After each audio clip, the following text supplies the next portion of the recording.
Hello students, मेरा नाम मोहम्मद शान और आप देख रहे हैं मेरा यूट्यूब चैनल जहाँ मैं वीडियोस अपलोड करता हूँ for higher engineering mathematics BSc. और अगर आप किसी भी कॉम्पिटिटिव एग्जाम की तैयारी करना चाहते हो तो मेरा चैनल आपके लिए बहुत ही ज्यादा हेल्पफुल रहेगा। अच्छा चलो, आज हम एक और नया टॉपिक सिरे से स्टार्ट करने वाले हैं जिसका नाम है लीनियर अलजेब्रा। और उसका पहला टॉपिक हमारे पास अक्सर पढ़ाया जाता है मैट्रिसेस। आज हम पढ़ते हैं कि मैट्रिसेस आखिर क्या होते हैं। हमें पता तो है क्या होते हैं, डोंट वरी, हमें पता है मैट्रिक्स क्या होता है, लेकिन मैं फिर भी आपको बताता हुआ चलूं कि मैट्रिक्स क्या होता है। अच्छा, हमें जो पढ़ाया जाता है, हमें क्या पढ़ाया जाता है, मैट्रिक्स जो है वो एक रेक्टेंगुलर एरे है जिसके अंदर रोज और कॉलम्स के अंदर डिफरेंट थिंग्स को अरेंज कर दिया जाए, या किसी भी ऐसी अरेंजमेंट को हम क्या कहते हैं, मैट्रिक्स कहते हैं। हमारे जहन में ये बिठा दिया गया है और गलत नहीं बिठाया गया, बात तो ये भी सही है, हम ऐसे ही करते हैं। लेकिन हमें क्या ये बताया गया है कि मैट्रिक्स कहाँ यूज हो रहे हैं, क्यों यूज हो रहे हैं, हम क्यों रो इनटू कॉलम कर रहे होते हैं, हमें नहीं बताया गया। तो आज थोड़ी सी बात करता हूं कि मैट्रिसेस आखिर हमारे वर्ल्ड में यूज कहाँ हो रहे हैं। तो भाई, मैट्रिसेस रियल वर्ल्ड में बड़ी बड़ी सिस्टम्स ऑफ लीनियर इक्वेशंस को सॉल्व करने के अंदर बड़ा इसका यूज है।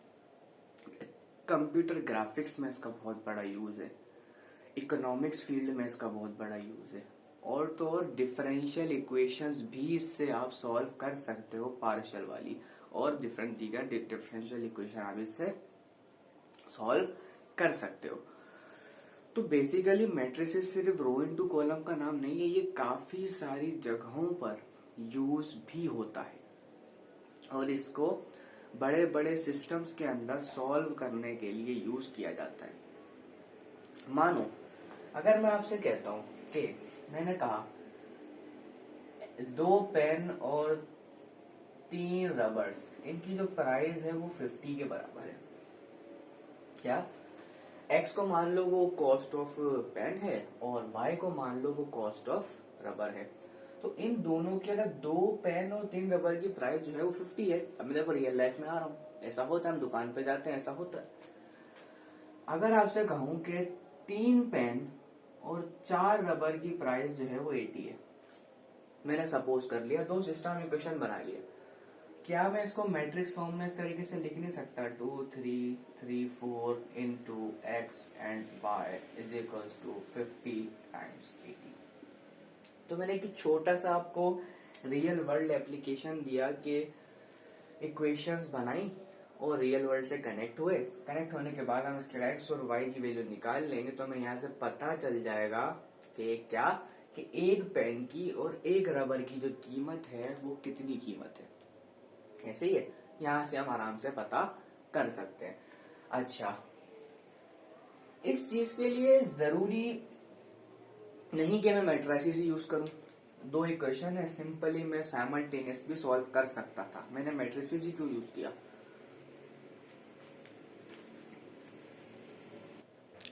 तो यहाँ पर मैंने मैट्रिक्स ही क्यों यूज किया कि इन दो इक्वेशन को मैं साइमल्टेनियसली तो कर सकता था, मैंने इनको ऐसे ही क्यों सॉल्व किया। वजह ये थी कि मैं आपको बताना चाह रहा हूं कि रियल वर्ल्ड एप्लीकेशन की जब हम बात करते हैं तो उसमें मैट्रिक्स का बहुत इन्वॉल्वमेंट है। जो बड़े बड़े डेटाज हम बनाते हैं, आपने देखा होगा अक्सर स्टेटिस्टिकल डेटा कितना बड़ा सा होता है, चार्ट बने होते हैं पूरे, उनको भी आप मैट्रिक्स की मदद से बहुत आसानी से कैलकुलेट कर सकते हो। तो मैट्रिक्स बेसिकली लॉन्ग कैलकुलेशंस को डील करता है काफी ज्यादा, शॉर्ट को भी कर सकता है, ऐसी बात नहीं है, बड़ी बड़ी कैलकुलेशन में इसका यूज ज्यादा होता है। अच्छा जी, अगर मान लो ये दो इक्वेशंस हैं, साइमल्टेनियसली मैं आराम से करके इसका सॉल्यूशन निकाल सकता था आराम से, लेकिन अगर इसकी जगह पे 10 इक्वेशंस होती तो क्या मैं सबको साइमल्टेनियसली सॉल्व करता, आगे पीछे करता, निकाल लेता? नहीं, फिर मुझे उसको मैट्रिक्स में अरेंज करके बहुत आसान से कैलकुलेशन बना के आंसर निकाल लेना था। तो बेसिकली मैट्रिसेस एक लॉन्ग कैलकुलेशन के लिए भी यूज किया जाता है। तो आज हमने यहां तक तो पढ़ा।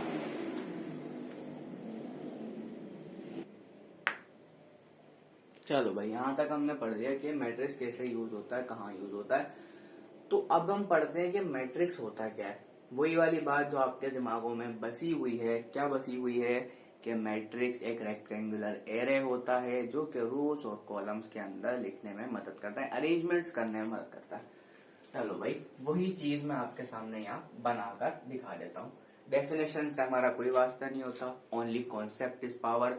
हमें अपने क्या करना है, कॉन्सेप्ट को जनरेट करना है, डेफिनेशन हम खुद लिखेंगे। ठीक है भाई, मैंने कहा ए, कोई भी एक ए मैट्रिक्स में आपको नाम ले लेता हूँ। मैंने कहा एक लॉन्ग मैट्रिक्स लेते हैं, मैंने कहा A11 A12 इस तरह से A1 N तक, इस तरह से यहाँ भी चलता जाएगा, यहाँ भी चलता जाएगा, और इस तरीके से मान लो मैंने एक n डायमेंशनल मैट्रिक्स ले लिया। अब इसके अंदर मैं आपको कंपोनेंट्स भी बताता हुआ चलता हूँ। ये जो चीज होती है ना, ये जितनी भी इस तरह की चीज होंगी, इसको आप क्या बोलोगे, रोज का नाम दोगे। क्या? रोज का नाम दोगे। इसमें रोज होती हैं, और जितने भी इस तरीके की चीज होंगी, लंबी वाली जो लाइंस होंगी, आप इनको नाम दोगे कॉलम्स का। ये दो चीजें बड़ी मैटर करेंगी यहाँ पे कि रोज और कॉलम्स को आप कैसे देखते हो, और इन्हीं से पूरे मैट्रिसेस में काम होता है। ये बहुत इंपॉर्टेंट है, लगती छोटी सी चीज है कि रो ये होती है, कॉलम ये होता है। जब हम सॉल्व करने बैठते हैं तो हमारा खुद का दिमाग खराब हो जाता है, यार क्या हो, मैं बताऊंगा क्या क्या होगा। अच्छा, यहाँ पर एक MN भी लिख लेते हैं। अच्छा, जो मैट्रिक्स का ऑर्डर होता है, ऑर्डर का मतलब होता है कितनी रोज हैं और कितनी कॉलम्स हैं, उनको एक नोटेशन के साथ लिख जाते हैं, हम क्या कहते हैं उसको, ऑर्डर कहते हैं। तो इसका जो ऑर्डर होगा वो कितना होगा, M, इसमें जो है वो देखो N रोज हैं, M कॉलम्स हैं। या अगर इसमें मैं यहाँ M लिख दूं और यहाँ N लिख दूं तो कोई मसला नहीं है, क्या बोलोगे, M रोज हैं, N कॉलम्स हैं। तो इस तरीके से M क्रॉस N, इस तरीके से आप किसी भी मैट्रिक्स के ऑर्डर को डिफाइन कर सकते हो। ऑर्डर का मतलब M क्या होगा, किसी भी मैट्रिक्स की रोज की नंबर्स होंगे, और कॉलम क्या होगा, मतलब N क्या होगा, मैट्रिक्स के जितने भी कॉलम हो उसका नंबर होगा। Let us explain with an example लेता हूँ। मैंने कहा बी मैट्रिक्स है, मैंने कहा 1 2 3 4 5 6, एक मैट्रिक्स मैंने ऐसे ले लिया। अगर मुझे इसका ऑर्डर डिफाइन करा तो उसकी रोज और कॉलम्स को कैलकुलेट करूंगा। देखो 1 2 3, 3 रोज हैं, मैंने कहा ये कॉलम क्या है, 1 2, एक कॉलम, दूसरा कॉलम, इसका मतलब 2। इसका जो ऑर्डर हुआ वो कितना हुआ, 3 क्रॉस 2। ये एक मैट्रिक्स है जो 3 क्रॉस 2 पर डिपेंड करता है। तो ये एक बेसिक चीज है जो आपको आनी चाहिए। इसकी मदद से आप काफी सारी MCQs, काफी सारे सॉल्यूशंस आप सॉल्व कर सकते हो। अगर आपको कॉन्सेप्ट है यहाँ पर कि ऑर्डर कैसे निकाला जाता है तो बहुत बच्चों वाली चीज, लेकिन पता होनी चाहिए। चलो जी, क्या आपको मालूम है मैट्रिक्स को कितने तरीकों से आप लिख सकते हो? अक्सर ये बात भी किताबों में नहीं लिखी होती या बताई भी नहीं जाती, तो बात यहाँ कर लेते हैं कि आप मैट्रिक्स को ए से भी रिप्रेजेंट कर सकते हो, स्क्वायर ब्रैकेट में चलेगा, कोई मसला नहीं। आप अपने मैट्रिक्स को एक बड़े से इस तरह से करली ब्रैकेट में भी रिप्रेजेंट कर सकते हो। धोनी एक और भी होता है। आप अपने मैट्रिक्स को इन दो लाइनों के साथ भी लिख सकते हो, ABCD। ये बहुत रेयर केसेस के अंदर बुक्स में लिखा हुआ आता है, ऐसे भी मैट्रिक्स को लिखा जा सकता है, ये डिनोशन है। अच्छा, मैट्रिक्स को हमेशा कोशिश करो कि बड़े लेटर से रिप्रेजेंट करो। किससे करो? बड़े लेटर से रिप्रेजेंट करना चाहिए।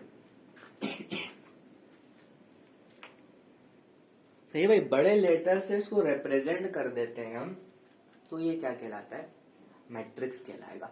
तो आप ऐसे भी लिख सकते हो, दिल कर ऐसे लिखो, दिल कर ऐसे लिखो, कोई नहीं रोकेगा। ठीक है, तो तीनों बातें आपने करनी है। चलो भाई, यहां तक मिटा देता हूं, फिर हम आगे चलते हैं कि मैट्रिसेस की टाइप्स कौन कौन सी होती हैं और किस तरह की होती हैं। जब तक आपको टाइप्स की मालूमात नहीं होगी ना, तो आगे जाके आपके पास सवालात में ऐसा हो सकता है कि आपको सब मैट्रिक्स बना के ना दे, टाइप का नाम लिख दे, और आपको पता होना चाहिए what is the type of matrix. हमें टाइप भी नहीं पता होती, हम मैट्रिक्स सॉल्व करने शुरू हो जाते हैं। तो टाइप्स को पहले डिस्कस करते हैं कि क्या क्या टाइप्स होती हैं जो मैट्रिक्स के अंदर मौजूद होती है। चलो भाई मिटाता हूँ, आगे चलेंगे।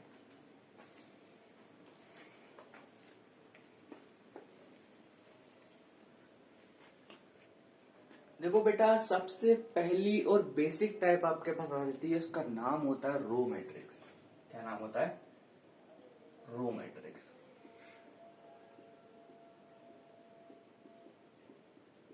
क्या नाम होता है? Row matrix. सेकेंड टाइप आपके पास आ जाती है, इसका नाम होता है कॉलम मैट्रिक्स।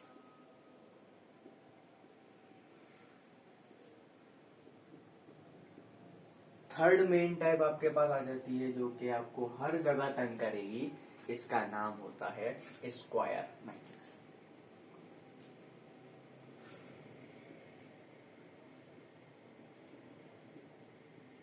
स्क्वायर मैट्रिक्स आ गया।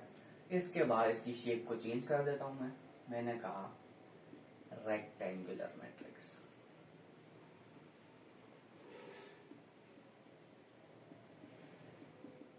अभी गिनते जाओ, बहुत सारे टाइप्स है। 5वें नंबर पे जब मैं आ जाऊंगा तो रेक्टेंगुलर मैट्रिक्स के बाद एक बहुत अच्छी सी टाइप होगी, का नाम होगा डायगोनल मैट्रिक्स। डायगोनल मैट्रिक्स के नाम से आ जाएगा। छठी टाइप,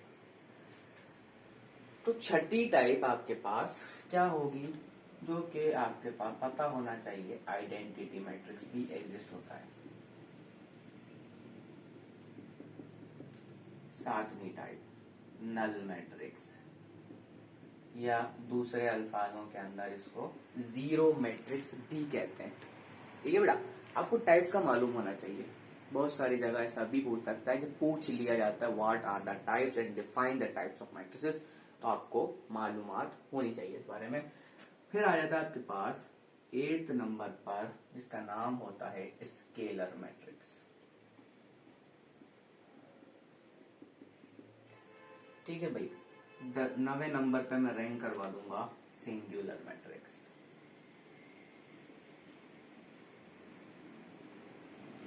सिंगुलर मैट्रिक्स भी एक मैट्रिक्स होता है।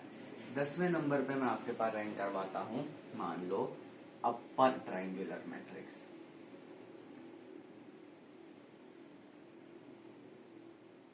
अपर ट्रायंगुलर एंड 11वें नंबर पर लोअर ट्रायंगुलर।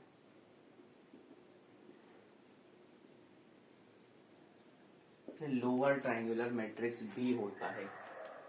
अभी भी टाइप्स खत्म नहीं हुई है। चलो तो भाई, हमारे पास 11 टाइप्स हमने पढ़ी, और 12वीं टाइप में आपको रैंक करता हूं कि टाइप एक और आ जाती है लोअर ट्रायंगुलर, अपर ट्रायंगुलर। इसके बाद आ जाता है सिमेट्रिक मैट्रिक्स। क्या आ जाता है? Symmetric matrix.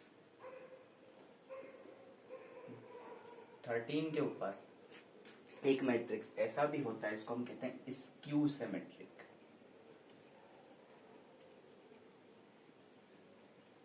एक मैट्रिक्स ऐसा होता है, इसका नाम होता है सिमेट्रिक, दूसरा नाम होता है स्क्यू सिमेट्रिक। इस तरह दो टाइप्स और होती हैं, घबराना नहीं है, टाइप्स बहुत सारी होती हैं। तो 14 नंबर पर आपके पास आ जाता है Hermitian matrix.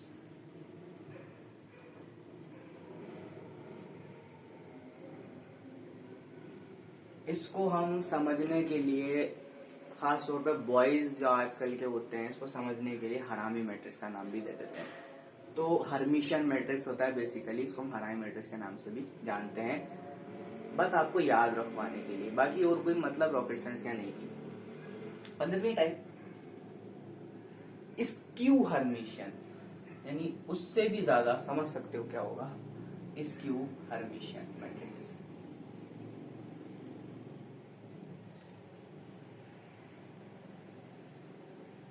Skew Hermitian matrix होता है। इसके बाद जब मैं बात करूंगा 16वीं टाइप की, तो यहाँ पर और भी अच्छी अच्छी टाइप्स आ जाती हैं, 3 तरह की। इसका नाम होता है आइडेम्पोटेंट मैट्रिक्स। क्या नाम होता है? Idempotent matrix. 17वीं टाइप, थक तो नहीं गए? मुझे क्या, मैं तो सारी पढ़ाऊंगा। 17 आइडेम्पोटेंट मैट्रिक्स होता है। इसके बाद इनवॉलंटरी मैट्रिक्स भी होता है। क्या होता है?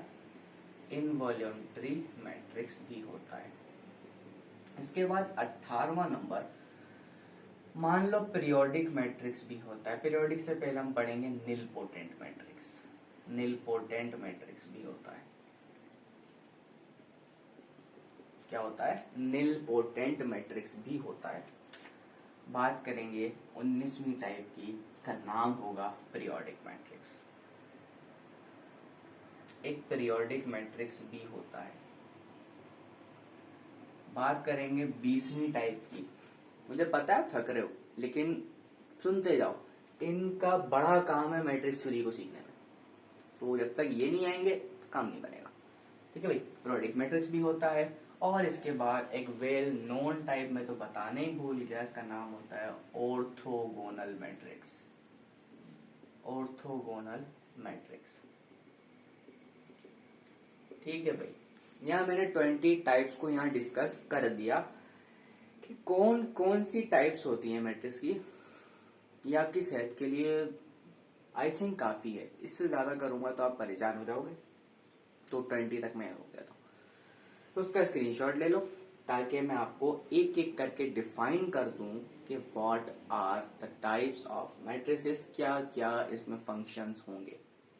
तो इसको मैं यहाँ मिटा देता हूं और शुरू करते हैं कि आखिर इन टाइप्स के पीछे क्या राज छुपा है। उसको पकड़ते हैं। वो पकड़ लिया, चुटकियों में हमारा काम खत्म। चलो मिटा दूं? ठीक है। अभी भी दिल करे थोड़ी और डिस्कस कर दूं? नहीं, छोड़ो, आप थक जाओ, कोई बात नहीं, मिटा देता हूँ। ये टाइप्स आपने दिमाग में रखनी है कि इतनी टाइप्स तो मैंने पढ़ी हैं, इतनी टाइप्स तो होनी चाहिए मेरे दिमाग में, 20 टाइप्स। तो पहले बात करते हैं, हमारा जो नाम था वो था रो मैट्रिक्स। डेफिनेशन से हमारा फिर बता दूं, कोई गर्ज नहीं है। अगर हमें कॉन्सेप्ट है तो हमारे पास पावर है तो हम डेफिनेशन को अपनी तरफ से बहुत अच्छा लिख सकते हैं। ऐसे ही है ना? बिल्कुल ऐसा है। तो रो मैट्रिक्स,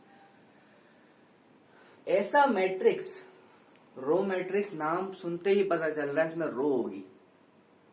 तो ऐसा मैट्रिक्स जिसके अंदर रो 1 हो, सिर्फ एक रो हो, क्या कहलाएगा? Row matrix. तो मैं एग्जांपल ले लेता हूं। मैंने कहा 1 2 3, ये भी एक मैट्रिक्स ऐसा है, इसमें एक ही रो है।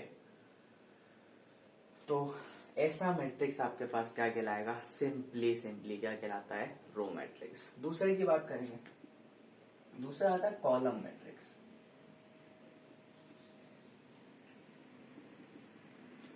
कॉलम मैट्रिक्स में आपके सामने लूं, मैंने कहा A B C, एक ऐसा मैट्रिक्स जो कि सिर्फ और सिर्फ एक कॉलम क्या करे? कंटेन करे, सिर्फ एक कॉलम, जो कि आप देख सकते हो ये वाला। नीचे से आ गया, ऊपर से भी देख सकते हैं, जगह नहीं थी।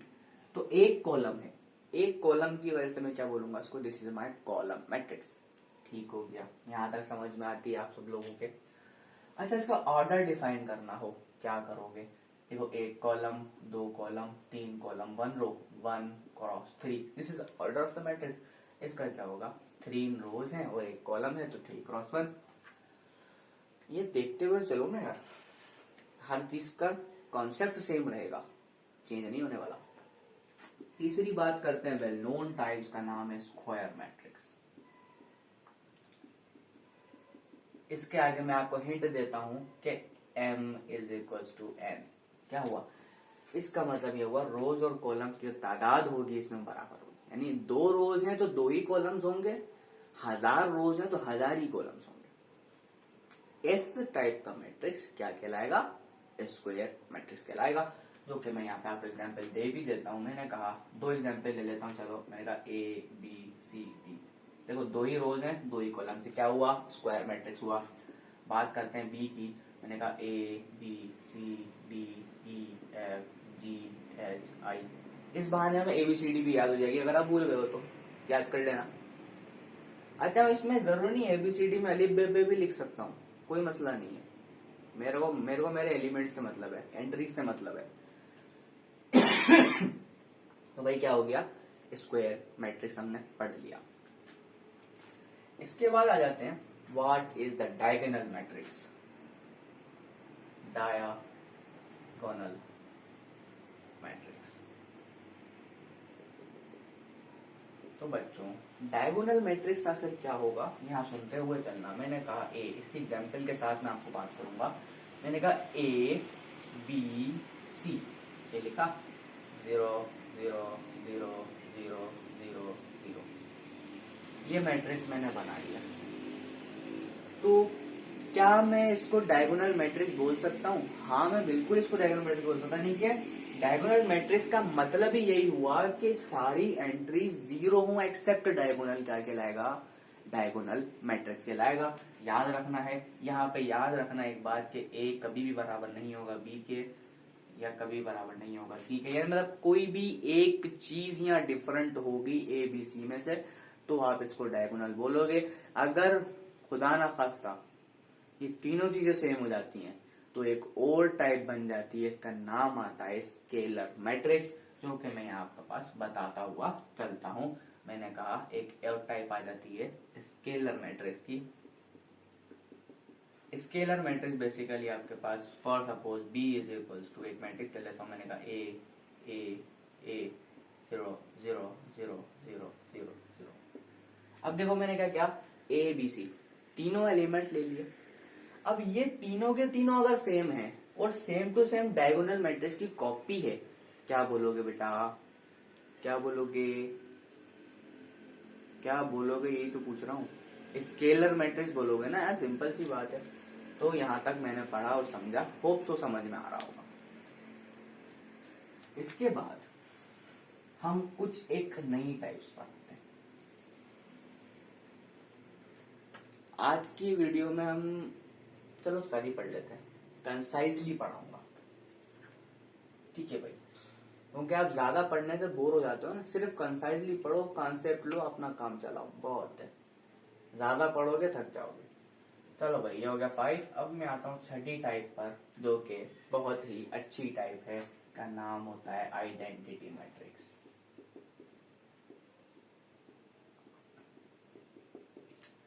आइडेंटिटी मैट्रिक्स एक स्पेशल केस है स्केलर मैट्रिक्स का, ये बात भी हमें ऑब्जर्व करनी चाहिए। हमें नहीं बताते कुछ लोग, तो मैंने कहा आई इज इक्वल्स टू, मैं दिखा देता हूँ 1 1 1 0 0 0 0 0 0। ये जो मैट्रिक्स मेरे पास होता है, क्या होता है? 1 होता है। यानी कि इसकी डायगोनल एंट्रीज अगर 1 हो जाए तो उस मैट्रिक्स को हम नाम देते हैं आइडेंटिटी मैट्रिक्स। देखो बिल्कुल इसी की हुबहू टाइप है, ये भी सेम, ये भी सेम, ये भी सेम। तो मैं कह सकता हूं the identity matrix is a subset of scalar matrix.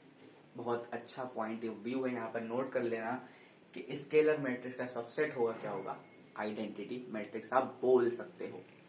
चलो भाई, सातवीं बात पर आ जाते हैं, नल मैट्रिक्स।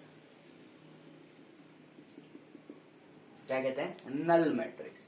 तो नल, नल का मतलब हमें पहले ही पता चल रहा है, खाली। नल माना समझ सकता हूँ, नल खाली, बिल्कुल खाली। इसको वॉइड मैट्रिक्स भी कह सकता हूँ, एम्प्टी मैट्रिक्स भी कह सकता हूँ, जीरो मैट्रिक्स भी कह सकता हूँ। आपकी मर्जी है, जो उसको पुकारो। चारों नाम ले लो, मतलब एक ही होगा। क्या मतलब होगा? मैं कह रहा हूँ 0 0 0 0। ऑर्डर कितने में भी आ सकता है, हर एलिमेंट 0 के बराबर होगा। क्या बोलोगे? नल मैट्रिक्स बोलोगे। नल मैट्रिक्स होता है। इसके बाद आठवीं टाइप में आपके सामने डिस्कस करता हूँ। यहाँ पे अब काफी सारे टाइप, अच्छा बहुत अच्छी टाइप का नाम तो भूल गया, सिंगुलर मैट्रिक्स।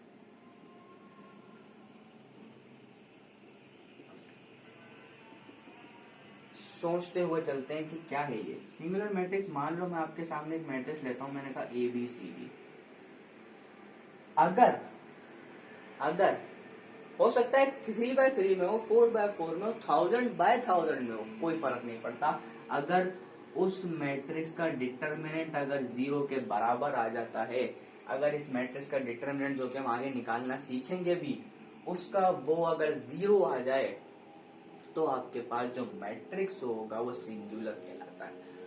और अक्सर ऐसा होता है, देखा गया है सवालात में, आपको कभी भी मैट्रिक्स का डिटरमिनेंट ऐसे बताएगा नहीं कि 0 है। सिर्फ नाम लेगा सिंगुलर, आपको देखते ही पहचान लेना है। The singular matrix is those matrix whose determinant is exactly 0। ठीक हो गया? चलो भाई, हमने यहाँ तक पढ़ा कि सिंगुलर मैट्रिक्स आखिर क्या होता है, और आगे चलेंगे थोड़ा सा। ये लेते रहना, स्क्रीनशॉट में मिटा देता हूँ जल्दी से। चलो भाई, इसके बाद आपके पास कौन सी टाइप आ जाती है, इसका नाम मैं आपके सामने बताता चलूँ कि इसका नाम होगा, अगला शायद 10वीं चीज है, अपर ट्रायंगुलर मैट्रिक्स।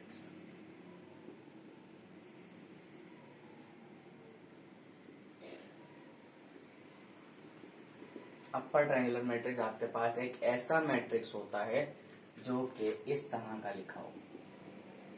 मैंने कहा A B C D E F 0 0 0, एक ऐसा मैट्रिक्स जिसका इस ट्रायंगल फॉर्म के अंदर नीचे वाला, क्या नीचे वाला ट्रायंगल पार्ट अगर 0 हो जाता है तो उसका नाम होता है अपर ट्रायंगुलर मैट्रिक्स। यहाँ थोड़ा उल्टा हिसाब, इस तरह याद करते हुए चलो कि नीचे अगर 0 है तो अपर ट्रायंगुलर बोलोगे, अगर ऊपर अगर 0 है next type lower triangular matrix. तो आप 11वीं टाइप को नाम दो, मैंने कहा लोअर ट्रायंगुलर मैट्रिक्स।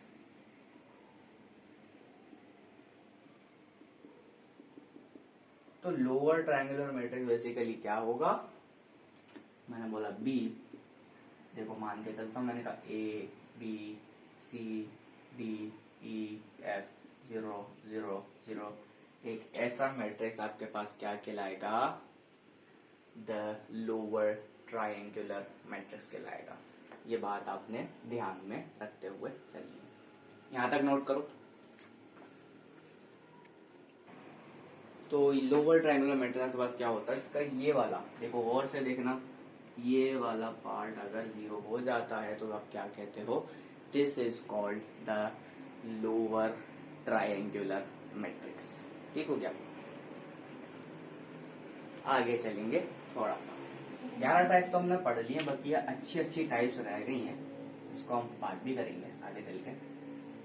अच्छा जी, अब हम पढ़ते हैं थोड़ी सी स्पेशल टाइप्स, जिसका नाम होगा सिमेट्रिक मैट्रिक्स से लेकर थोड़ी सी आगे तक। तो व्हाट इज सिमेट्रिक मैट्रिक्स? मैंने कहा A इक्वल टू 1 2 3 4 5 6 4 5 6, ये आपके पास एक मैट्रिक्स आ गया। अच्छा, यहाँ पर एक ऑपरेशन का बड़ा यूज होता है, इसको हम नाम देते हैं ट्रांसपोज ऑफ अ मैट्रिक्स। हो सकता है आप सब लोग जानते हो। तो ट्रांसपोज ऑफ अ मैट्रिक्स क्या होता है? ट्रांसपोज ऑफ अ मैट्रिक्स हमें कहता है कि अगर ए मैट्रिक्स में रोज और कॉलम्स हैं तो उसका ट्रांसपोज निकालने पर कॉलम रो की जगह आ जाएगा और रो कॉलम की जगह चला जाएगा। सिर्फ इतनी सी बात यहाँ पे मैं बोलूंगा, जो रो है वो कॉलम बन जाएगी और जो कॉलम है वो रो बन जाएगी। तो ऐसा ऑपरेशन क्या कहलाता है, ट्रांसपोज ऑफ अ मैट्रिक्स। ये बात आप याद रखते हुए चलना, इसके हम काफी सारे कॉन्सेप्ट आगे लेंगे भी।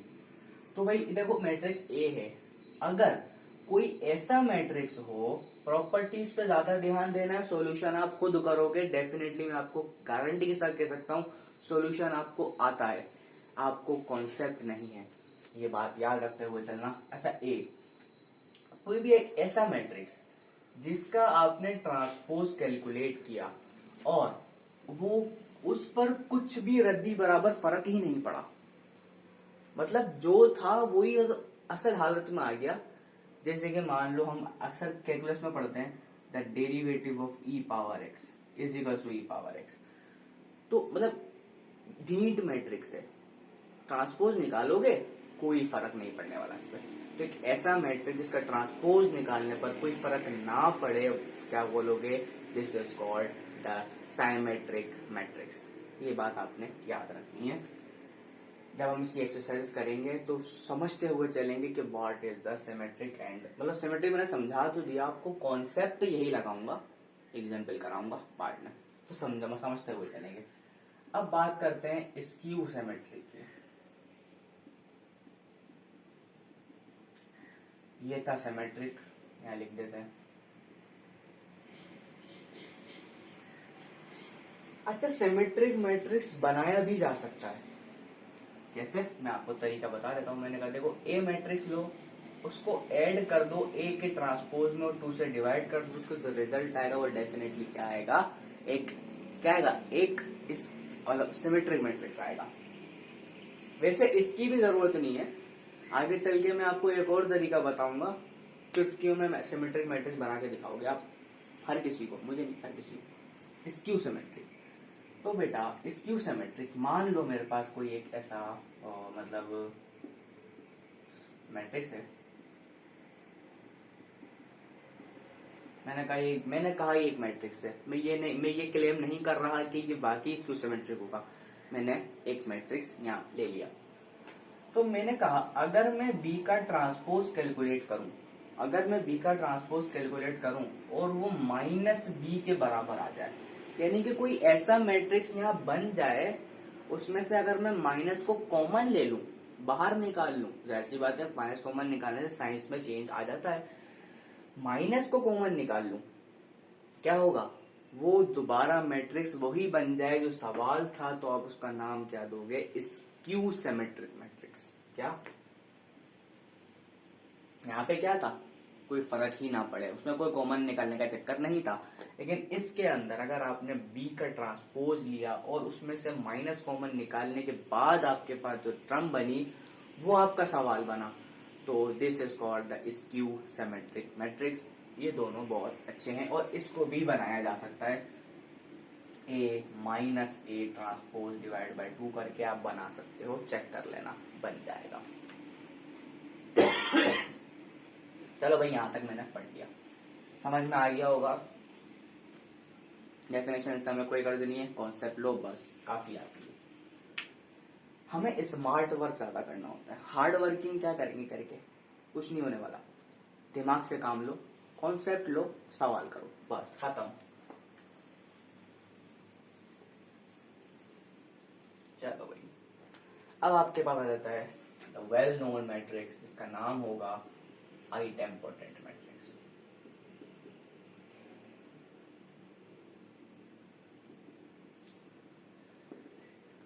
मानो कि कोई मैट्रिक्स आपके पास ए है, मैं मान लेता हूं, मैंने कहा ए बी सी डी, कोई भी एक मैट्रिक्स मैंने मान लिया। मैंने क्या किया, उसका स्क्वायर कैलकुलेट किया। स्क्वायर का मतलब क्या, उसी को उसी से मल्टीप्लाई कर देना, सिंपल। जैसे कि 2 को 2 से मल्टीप्लाई करता हूँ, माना 2 स्क्वायर, यानी a को अगर a से मल्टीप्लाई करूंगा तो मतलब a स्क्वायर। तो अगर मैं ऐसे a स्क्वायर कैलकुलेट कर लूं और मेरे मैट्रिक्स पर कोई फर्क ना पड़े, मैं क्या उसको बोलूंगा, आइडेम्पोटेंट मैट्रिक्स। यानी कि अगर मैं इसको a को स्क्वायर में इसी को इसी से मल्टीप्लाई भी करूंगा तो रिजल्ट आपके पास सिर्फ और सिर्फ यही बचेगा, कोई फर्क नहीं आएगा, क्या बोलोगे, this is known as the idempotent matrix. चलो भाई, अगली बात करेंगे। के बाद आ जाता है देखो इनवॉल्यूंटरी मैट्रिक्स। इनवॉल्यूंटरी मैट्रिक्स, मान लो आपके पास कोई एक मैट्रिक्स है ए बी सी डी, या कोई सी भी ऑर्डर का हो सकता है, मतलब स्क्वायर मैट्रिक्स होगा, ये बात भी आपने याद रखनी है। ये सारी स्क्वायर मैट्रिक्स में टाइप्स आती हैं, ए बी सी डी, कोई भी मैट्रिक्स बी है। अब आपने क्या करा, आपने बी को उसका स्क्वायर कर दिया, सेम काम जो ओ ए के ऊपर किया था ना, सेम काम यहाँ किया, बी का स्क्वायर कर दिया, और वो बेचारा आइडेंटिटी मैट्रिक्स के बराबर आ गया। तो इसका मतलब क्या हुआ, बी जो हुआ वो इनवॉल्यूंटरी मैट्रिक्स हुआ। यानी इसको अगर इसी से स्क्वायर कर दूंगा ना, इसी को, यानी कि अगर मैं आपको एग्जांपल दूं, ए बी सी डी को ए बी सी डी से मल्टीप्लाई करता हूँ, मतलब इसका स्क्वायर है, तो उसका रिजल्ट 1 0 0 1, यानी कि एक आइडेंटिटी मैट्रिक्स अगर बन जाएगा तो आप क्या बोलोगे, this is known as the involuntary matrix. Involuntary matrix कहलाता है ऐसा मैट्रिक्स। होप सो समझ में यहाँ तक आ गया है, आगे चलूंगा। आइडेम्पोटेंट भी हो गया। अच्छा, निलपोटेंट मैट्रिक्स क्या होता है, this is very very important thing, nilpotent.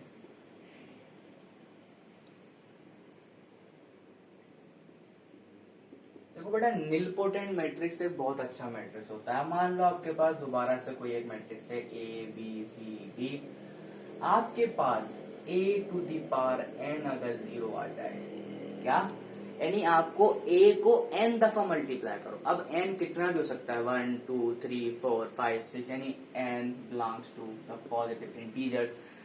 कि यहाँ पर क्या होगा, आपने a को a से मल्टीप्लाई किया, मान लो आपके पास जीरो मैट्रिक्स बना। जीरो मैट्रिक्स का मतलब यहाँ पे क्या होगा, अगर मतलब मैं कहता हूँ इसका स्क्वायर 0 आता है, मैंने कहा a b c d, इसी को मल्टीप्लाई करूंगा a b c d से, उसका रिजल्ट जो आएगा वो 0 0 0 0 आ जाएगा। तो ऐसा मैट्रिक्स जिसको मल्टीप्लाई करने पर जरूरी नहीं एक दफा, कितनी मर्तबा भी, क्या बोलोगे, this is called the simply nilpotent matrix. तो ऐसा मैट्रिक्स क्या कहलाएगा, निलपोटेंट मैट्रिक्स कहलाता है। चलो भाई जल्दी से और आगे बढ़ते हैं, यहां तक हमने। अच्छा यहाँ पे एक छोटी सी बात याद रखना, n is called the index of a matrix. ये जो n है क्या कहलाएगा, इंडेक्स कहलाता है मैट्रिक्स की। यानी कि अगर यहाँ 3 है तो आप बोलोगे द मैट्रिक्स ऑफ इंडेक्स 3, और इंडेक्स 3 का मतलब क्या होगा, उस मैट्रिक्स को 3 दफा मल्टीप्लाई करूंगा तो आंसर 0 के बराबर आएगा। इसका मतलब क्या हुआ, this is called the nilpotent matrix. ठीक हो गया, आगे चलेंगे। तकरीबन सारी टाइप्स मैंने आपको समझा दी हैं, सिर्फ आखिरी टाइप यहाँ रह गई है जिसका नाम होता है क्या, हर्मिशियन मैट्रिसेस। हर्मिशियन मैट्रिक्स, देखो भाई, हर्मिशियन मैट्रिक्स एक ऐसा मैट्रिक्स होता है जो आयोटा कंटेन करता है। ये हमारा जहन में बहुत गंदा कॉन्सेप्ट डाल दिया जाता है कि जिस मैट्रिक्स में आयोटा हो वो हर्मिशियन होता है। ना, मैं नहीं मानता, ऐसा नहीं है। तो बेटा देखो, कोई भी एक मैट्रिक्स है, मैंने कहा उसमें आयोटा, आयोटा सब लोग जानते हो क्या होता है।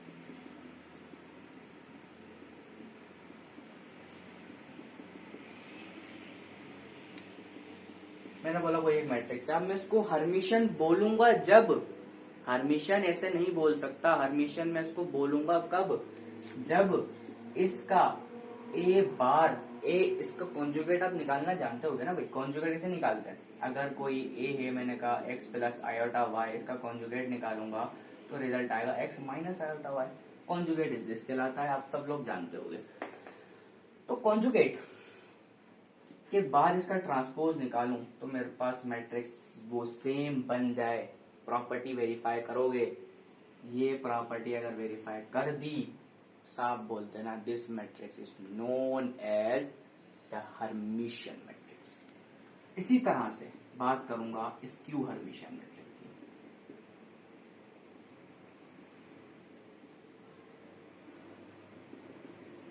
की। स्क्यू हर्मिशियन मैट्रिक्स क्या होता है, मानो आपके पास, अच्छा याद रखते हुए चलना कि जरूरी नहीं है कि हर मैट्रिक्स जो आयोटा कंटेन करे वो हर्मिशियन है, नहीं, ये प्रॉपर्टी वेरीफाई कर जाए तो हर्मिशियन है, वरना वो सिंपल मैट्रिक्स है बस। ठीक है, अगर आपके पास ए का ट्रांसपोज निकालने पर, सेम ऑपरेशन करने पर नेगेटिव ए आ जाए, नेगेटिव ए आ जाए, क्या बोलोगे, स्क्यू हर्मिशियन मैट्रिक्स। तो ये भी छोटी सी प्रॉपर्टी यहाँ पे आपको वेरीफाई करनी पड़ेगी। जब एग्जांपल्स करेंगे सारी चीजें बताता चलूंगा कि ऐसा ऐसा क्यों है और ऐसा क्या है। यहाँ से प्रॉपर्टी को समझो, concept is property, property very important होती है। तो यहाँ तक भी हमने बात करके समझ लिया कि हर्मिशियन और स्क्यू हर्मिशियन क्या है। अब लास्ट टॉपिक की बात करते हैं, नाम आता है वेल नोन ऑर्थोगोनल मैट्रिक्स, जो कि नहीं पढ़ाया जाता, हमारे को बहुत मुश्किल से पढ़ाया जाता है। मैं आपको पढ़ाऊंगा, मैं आपको कुछ भी नहीं छोड़ूंगा, सारी बातें पढ़ाऊंगा। ऑर्थोगोनल मैट्रिक्स सिर्फ समझना कि मैट्रिक्स ए था, मैंने उसके ट्रांसपोज को उसी से मल्टीप्लाई कर दिया, ए को उसके ट्रांसपोज से मल्टीप्लाई कर दिया, आंसर मेरे पास आइडेंटिटी मैट्रिक्स बन जाए। तो इसका मतलब क्या हुआ, यानी कि मिसाल लो, अगर ए बी सी डी हो आपके पास और ए बी सी डी का ट्रांसपोज को मल्टीप्लाई करूं, आंसर 1001 की सूरत में आ जाए, क्या बोलोगे, this is known as orthogonal matrix. तो मैंने आपको यहाँ पे सारी की सारी टाइप समझा तो दी है, उम्मीद करता हूँ हर एक टाइप आपको समझ में आई होगी। और मैंने एग्जाम्पल यहाँ ज्यादा आपको नहीं दी, जब एग्जाम्पल नहीं दी तो घबराने की तो कोई बात है ही नहीं, घबराओ नहीं कि एग्जाम्पल नहीं दी सर ने। आपको अगर डेफिनेशन मालूम है ना, एग्जाम्पल आप सब करोगे, सिर्फ मेरे कॉन्सेप्ट देने की देर है कि एवेल्यूशन कैसे करते हैं। ठीक है भाई, तो मैंने यहाँ पे टाइप्स देखे, आपको टाइप्स का हूबहू पता होना चाहिए, इसके बगैर आप मैट्रिक्स को अच्छे से नहीं पढ़ सकते। ठीक है भाई, तो मैंने मैट्रिक्स आपको समझा दिया है। तो आखिरी मैं बात बोलता चलूंगा, the concept is power, concept आपका पावर होता है। ठीक है भाई, तो मिलते हैं आपके साथ एक नेक्स्ट लेक्चर में। अगर आपने सब्सक्राइब नहीं किया है तो कर दो, ताकि आपको अच्छी अच्छी वीडियोस यहाँ पर मिलती रहें। तब तक के लिए अल्लाह हाफिज, thanks for watching me, bye bye.